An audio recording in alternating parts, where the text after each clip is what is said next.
People, you do not have to know me very long before you learn that I am a sucker for old cartoons. I mean, not the sexism and racism and other things that come with them, but I can always vibe with the spirit of the 20s cartoon style. Cuphead, I'm not so sure. You know what I do when I'm not so sure? I double down! What does that even mean? Along with this fun fact about me is that my favorite game of all time, sorry, Red Dead, is Cuphead. I've beaten it several times. I plan on getting a tattoo of it somewhere as soon as I can figure out what and where. And soon enough, you guys will see me play it along with my friend Leo the Madman on his channel soon, so look forward to that. Ah! That's it! Ah! Hold it. Keeping all that in mind, just imagine my hype for this show when it first dropped. Today, let's review the Cuphead show. Now, fighting!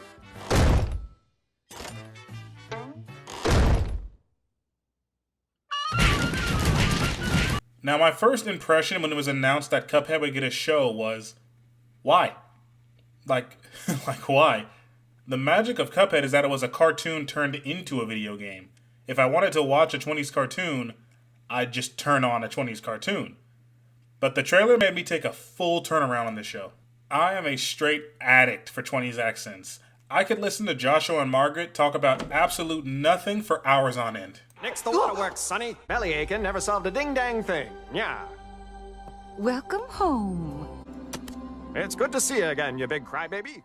The universe that they built out of Inkwell Isle is absolutely amazing. I really dig the coloring and the background designs, and I really live that some of the backgrounds that are straight from the game are brought to life, like with the Ribby and Croaks episode. Speaking of Ribby and Croaks, I fucking love these jackasses. Initially, I was taken back by them not in the fighting outfits, but turning them into dumbass boxing gangsters was fucking gold. Did you see how far I kicked that little punk? You saying you're better than me? So what if I am?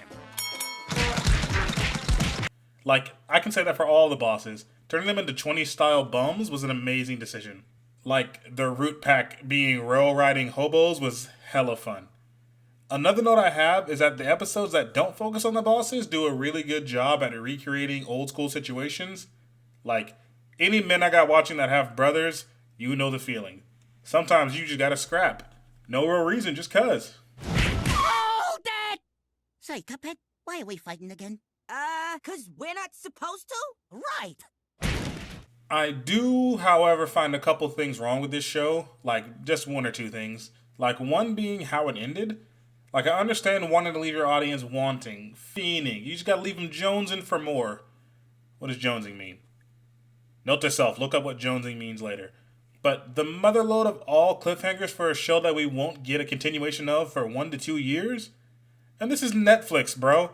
They pull the plug on our favorite shows all the time. I'm still crying over Altered Carbon. I've seen a lot of backlash for this show about people not liking the episodes that aren't about the bosses or don't focus on the main devil plot, but you gotta understand, people. This is how cartoons last for so long. They give you a reason to keep coming back. If it's not for the bosses, it's just for a good old wholesome episode, and we always got plenty of more bosses to go on as the story goes on. We haven't seen Cal and Maria yet, and just imagine what the internet is going to do. So, gotta take your blessings where you can find them. Gee, Mr. King Dice, sir. I know this is a little bit awkward, but could I get your autograph? Not the time. Final verdict, the entire concept of this tune just screams unneeded. It gives off similar vibes to when corporations turn movies that did good into nowhere near as good series. Okay, so it worked for things like Dragons or Kung Fu Panda, but we all know it did not for anything Disney has tried, right? But the directors of this show have summoned the spirit of Max Fletcher himself because holy hell, this was good. The Cuphead show isn't perfect, but it's closer to it than most cartoons we have out there nowadays, so it gets an A+ from me. King of the Dead signing off. What are we gluing? Of course! He's disgusted by my disembodied handle. Nah, I don't care about you or your handle.